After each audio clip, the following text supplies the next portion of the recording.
Hello, I'm Andy Sharp. Bit of a weird video today. This is my Decavallis Trichordo Bouzouki.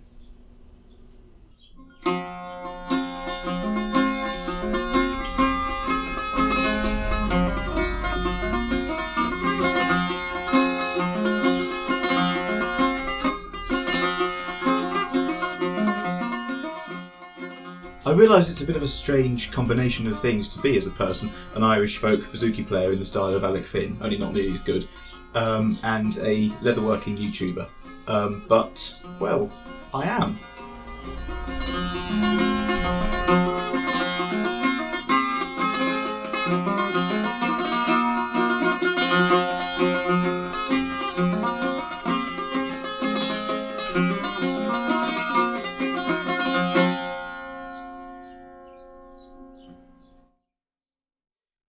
Today I'm doing a video about modifying the capo on this Bouzouki because it's fantastic. I love it. It's a QuickDraw Capo. It's the smallest size they do. However, they're generally still a bit wide for Trichordo Bouzouki necks because they're so narrow.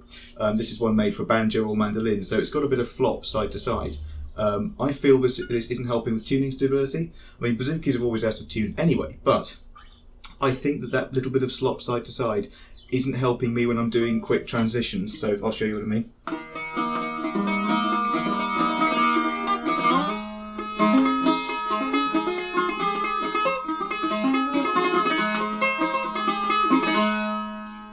Little bit of flop there on the sides I don't think is helping. So I think if the top piece that's contacted the strings was slightly thinner on this, it would be slightly more appropriate for this instrument.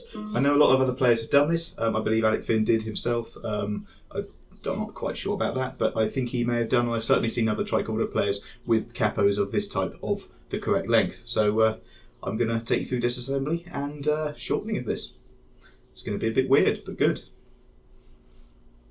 So here's a better close-up of the capo. It's a QuickDraw Capo, like I've said. I really like this capo, and a lot of other people in the Trichordo community do, because they slide so quickly and easily along the strings. You don't need to take them off when you're tuning, and key changes just become really easy. Also, you can't lose your capo or have it stolen by someone in a pub, and that's a real bonus. I got this one from a place called PJ Music. They're based in Norfolk, and I believe they're one of the only UK dealers of this type of capo. So I've got my two Bouzouki's out here, and you can see the difference in fit between the two. This capo, I feel, fits a lot smoother. It's got a lot less slop. If you press down on the corners, it doesn't really go anywhere. It doesn't move much.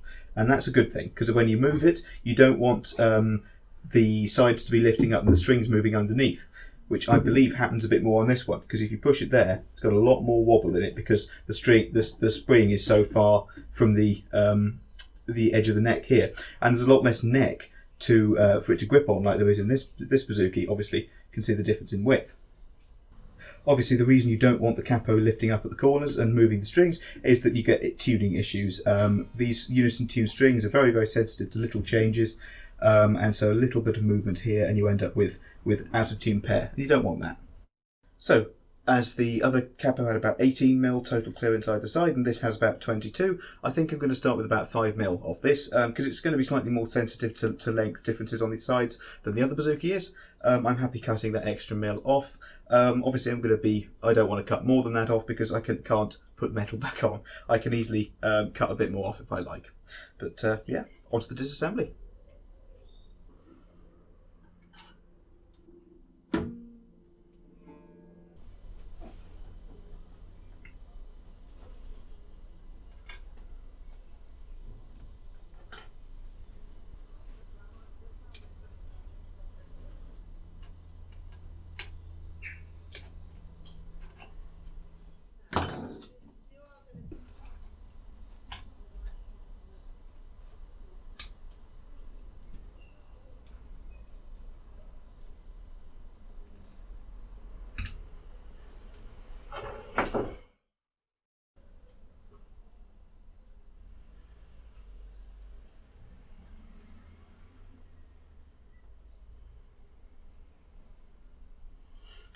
So, we've got it down to its barest components. I can take this spring off if I like, but it's, from experience having done this before, it's a real pain in the backside to get back on, so I'm not going to bother. So the way that this all works really is with this piece of white plastic here.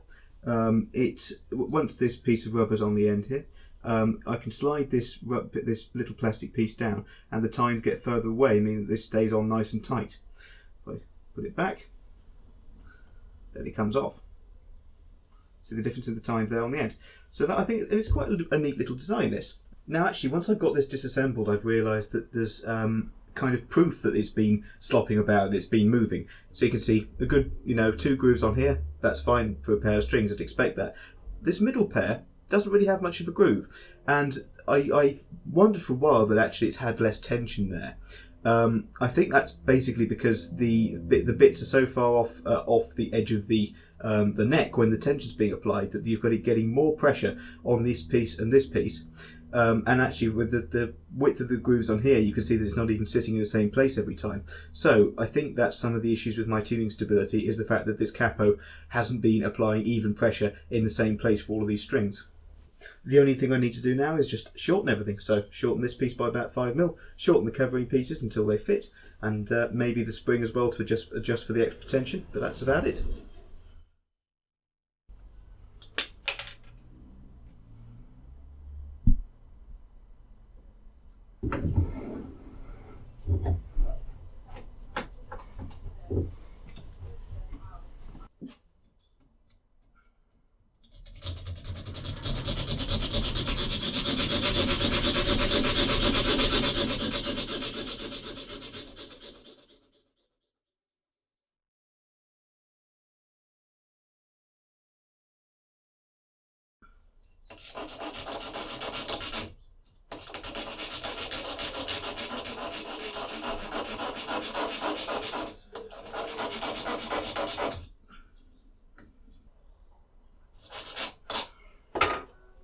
So I've filed these points down just as best as I can. The metal on these is so much harder than I imagined. It's taken me about half an hour to get through with a hacksaw, and filing this down I can get it slightly better than it was, but it's not. It's always going to be a bit pointy. Thankfully we have got this protective thing on the end, so that should be alright.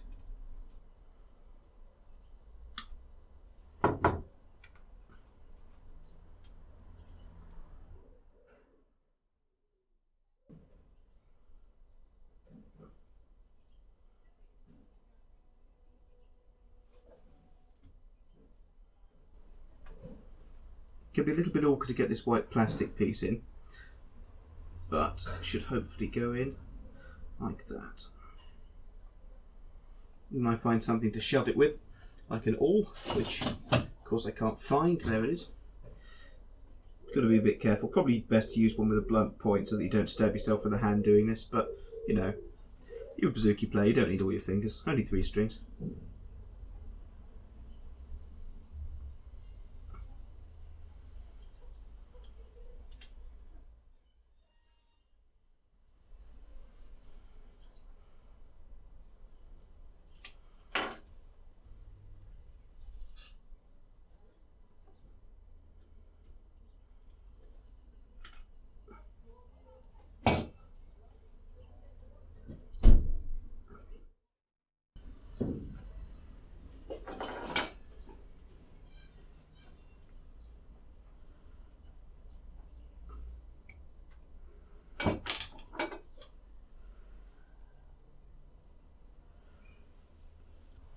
There we have it. That's a capo. Just have to see how it fits on the Bouzouki now. So the result on this is that this edge now has about 8mm clearance, and this edge about 9. So we've taken it down slightly more than we hoped, but it has definitely worked. Part of me wants to take a tiny bit more off it, but frankly, it was so much work sawing that bit off that I can't be bothered, so I'm not going to.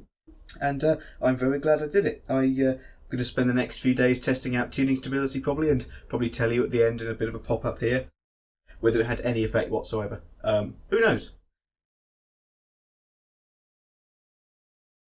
So I hope that's been interesting. If not, then, well, why are you still watching till the end? Go do something better, like playing the Bouzouki. Bye.